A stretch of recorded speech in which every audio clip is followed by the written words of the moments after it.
किन्नर वानर भालू देवी देवता भूत पिशाच सब शिव की शरण में आते हैं।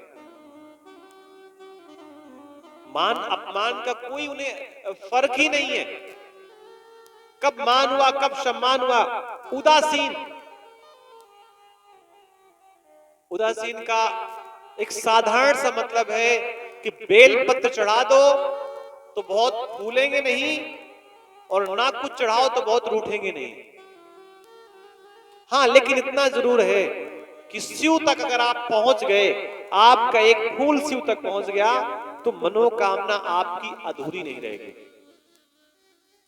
जोगी जटिल अकाम मन नगन अमंगल वेश। इनका वेश कैसा होगा? अमंगल। देखिए, वेश का मतलब क्या है? अमंगलकारी होंगे नहीं, उन्होंने वेश अपना अमंगल बनाया होगा। और इस प्रकार नारद जी ने अपनी बात कह दी। विश्वास नहीं हुआ मैना को तो झूठ न होए देव ऋषवाणी।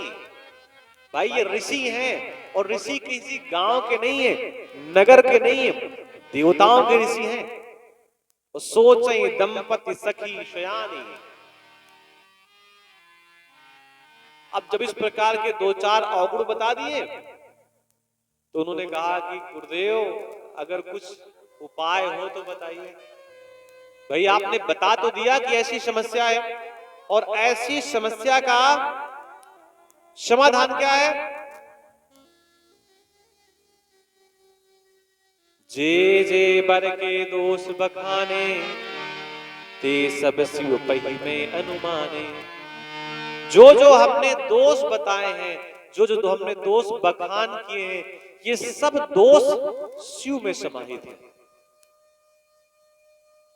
ये जितने भी अवगुण हैं ये सब शिव में है। और अगर आपकी बेटी का विवाह शिव के साथ हो जाए तो समस्या ही नहीं रहेगी।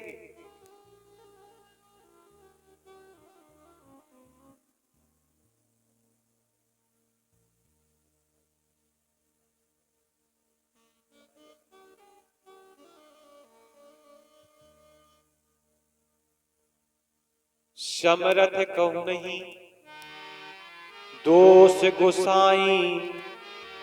रवि पाप विशुर शर की नाई।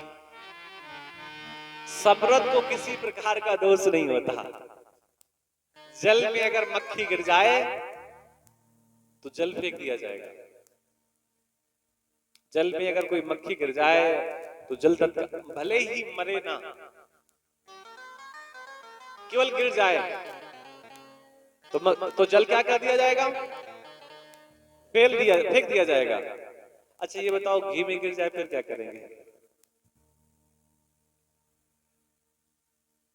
जल तो चलो फिर निःशुल्क है, ऐसे ही प्राप्त हो रहा है। और गांव का बढ़िया सा घी आपने बनाया हो, बढ़िया सा मक्खन निकाला हो। अभी हम एक जगह गए थे तो 800 रुपए किलो मिला था घी। किसी कार्य के लिए उन्होंने मंगवाया था।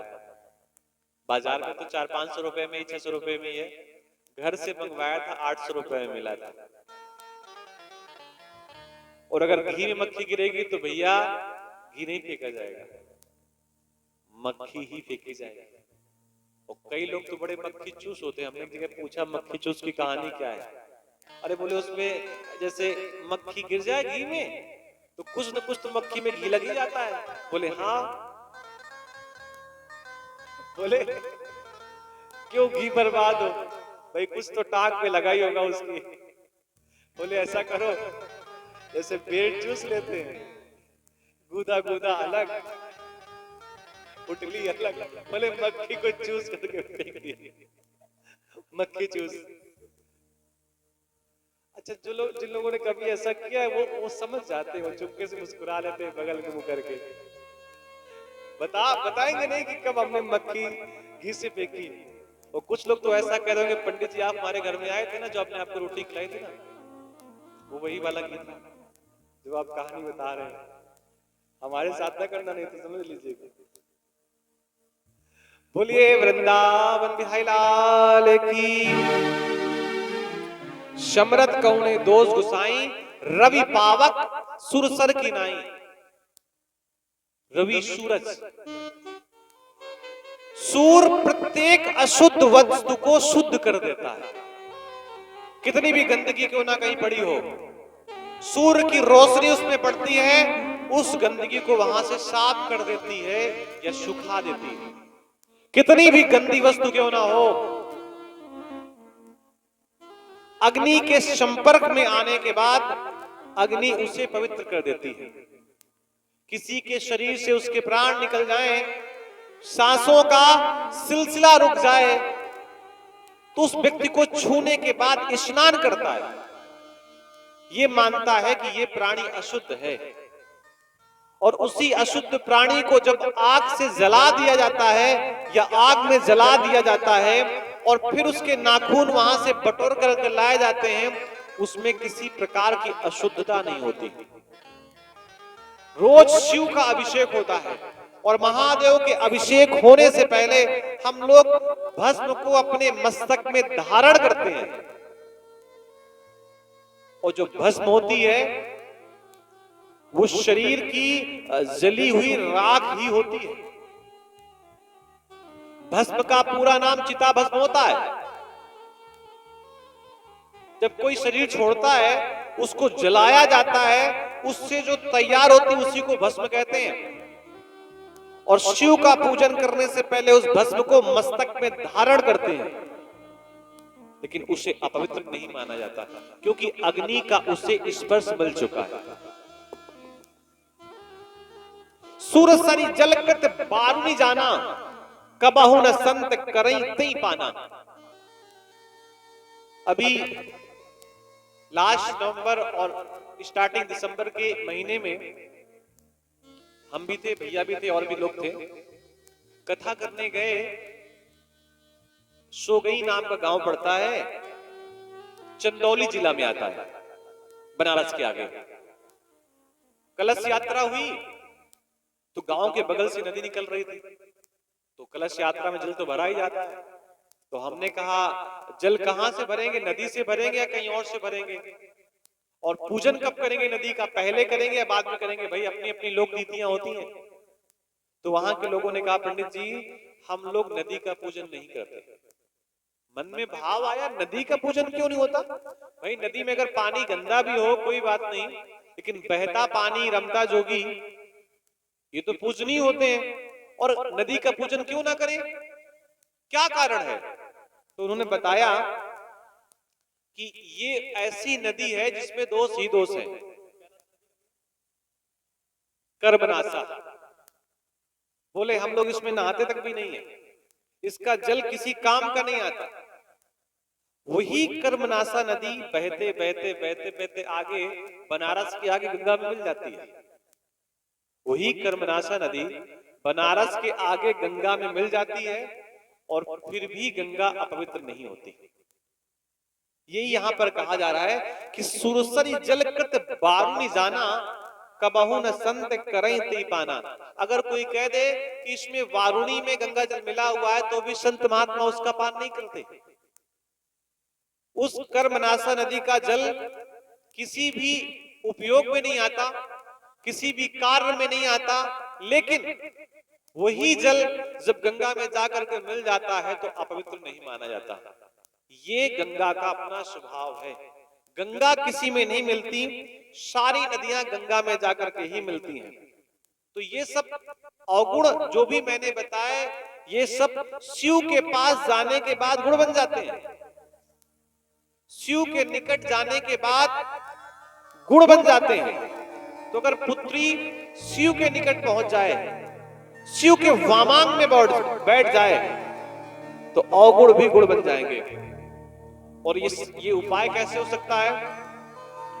जो तप करे कुमार तुम्हारी, भावी मेट सकई त्रिपुरारी। ब्रह्मा के लिखे हुए को भी त्रिपुरारी मेट सकते हैं, लेकिन उसके पहले आपको तप करना पड़ेगा, तपस्या करना पड़ेगा। तप का मतलब अपने शरीर को जलाना नहीं है, तप का मतलब है इन किन प्रकारेण महादेव को प्रसन्न करना। यद्यपि पर अनेक जग माही, यही कहे शिव तजदू शरणाई। एक बात और, संसार में वैसे बहुत सारे वर हैं इन देवी के लिए, लेकिन शिव के समान इनके लिए श्रेष्ठ वर कोई नहीं है। इस प्रकार पूरी बात बताई। ये भी कहा कि तप के बल में ही ब्रह्मा सृष्टि का निर्माण करते हैं, विष्णु सृष्टि का पालन करते हैं और शिव सृष्टि का संहार करते हैं। बिना तप के संसार में किसी को कुछ नहीं मिला हुआ है। तारकासुर नाम का एक राक्षस था, इसने भी ब्रह्मा की कठोर तपस्या की। ब्रह्मा प्रसन्न हुए। ब्रह्मा ने कहा तारकासुर से कि कुछ वरदान मांगो। तारकासुर ने कहा अमरता का वरदान दे दीजिए। राक्षसों का स्वभाव है मरना नहीं चाहते, अमर रहना चाहते हैं। वारांगी का पुत्र था, हमें अमरता का वरदान प्रदान कीजिए। ब्रह्मा ने कहा हम स्वयं अमर नहीं है, और जो वस्तु हमारे पास नहीं है वो वस्तु हम आपको कैसे दे सकते हैं? हम आपको अमरता का वरदान नहीं दे सकते। राक्षस बहुत होशियार होते हैं। आप ऐसे चोर पुलिस में समझ लो कि चोर हमेशा आगे ही रहता है, पुलिस हमेशा पीछे रहती है। समय से पहुंच नहीं पाती और चोर से ज्यादा सोच नहीं पाती। देवता इतने होशियार नहीं होते जितने राक्षस होशियार होते हैं। ब्रह्मा से कहा अमरता का वरदान दो, मना किया। मन में विचार आया कि शिव तो समाधि में डूबे हुए हैं और शिव की कोई संतान भी नहीं है, और शिव जब समाधि में लग जाते हैं तो कई कई लाख वर्षों तक आंख खुलती नहीं है। तो वरदान मांगा कि ऐसा करिए, हमारी जब भी कभी मृत्यु हो तो महादेव के पुत्र से हो। अब महादेव तो अविवाहित है, महादेव का विवाह नहीं हुआ, महादेव तो एकांत में बैठे हैं, तपस्या कर रहे हैं। कब विवाह होगा, कब पुत्र होगा, इसका मतलब लंबे समय तक हमें अत्याचार करने का मौका मिलेगा। और इसी मौके की तलाश को करते हुए तारकासुर ने बहुत बड़ा उपद्रव किया, भयंकर उपद्रव किया। देवता लोग परेशान हो गए। सब देवता लोग शिव के पास गए कि भगवान अब आप को जागना होगा। डमरू वाले बाबा तुमको आना होगा, डम डम डमरू बजाना होगा। डमरू वाले बाबा तुमको आना होगा, डम डम डमरू बजाना होगा। डमरू वाले बाबा तुमको आना होगा, डम डम डम डमरू बजाना होगा। डमरू वाले बाबा तुमको आना होगा, डम डम डमरू बजाना होगा। डमरू वाले बाबा तुमको आना होगा, डम डम डमरू बजाना होगा। माँ गौरा संग गणपति जी को लाना होगा, माँ गौरा संग गणपति जी को लाना होगा। डम डम डमरू बजाना होगा, डमरू वाले बाबा तुमको आना होगा।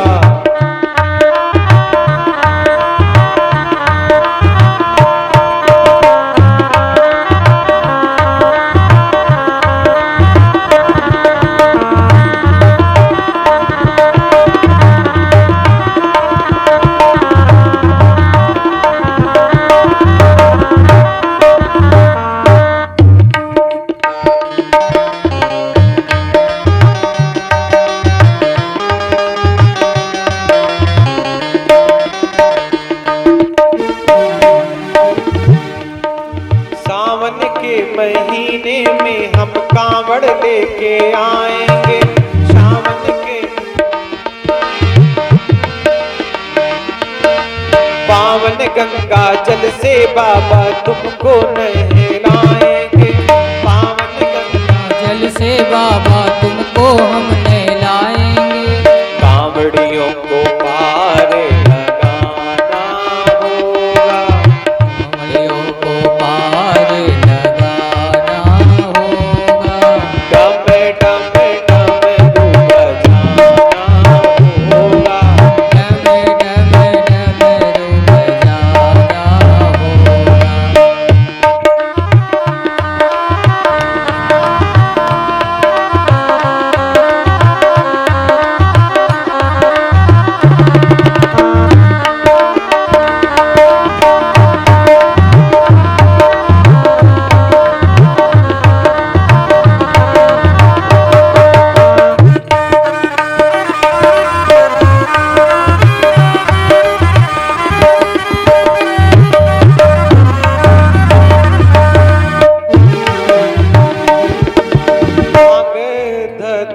बाबा तुमको हम चढ़ाएंगे। भांग धतूरा दूध बाबा तुमको। केसरिया केसरिया चंदन से बाबा तिलक लगाएंगे। केसरिया तिलक से बाबा चंदन तुमको लगाएंगे। भक्तों का कष्ट मिटाना होगा। भक्तों का कष्ट मिटाना। डम डम डमरू बजाना होगा।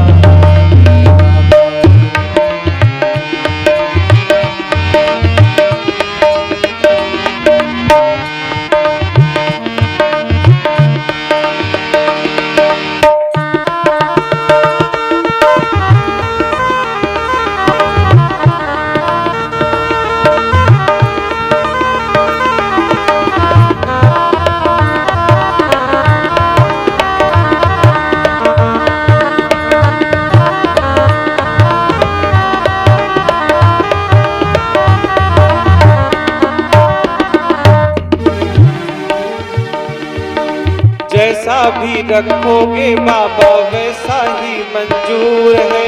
जैसा भी रखोगे बाबा वैसा ही सब लोग बोलो। मंजूर है। जैसा ही रखोगे बाबा वैसा ही मंजूर है। जैसे ही रखोगे बाबा वैसा ही मंजूर है। तेरी दया तो बाबा पाना हमको भी जरूर है। तेरी दया को बाबा हमको पाना ही जरूर है। भक्तों को गले से लगाना होगा। भक्तों को गले से लगाना होगा। डम डम डमरू बजाना होगा।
पे चढ़ कर आना होगा।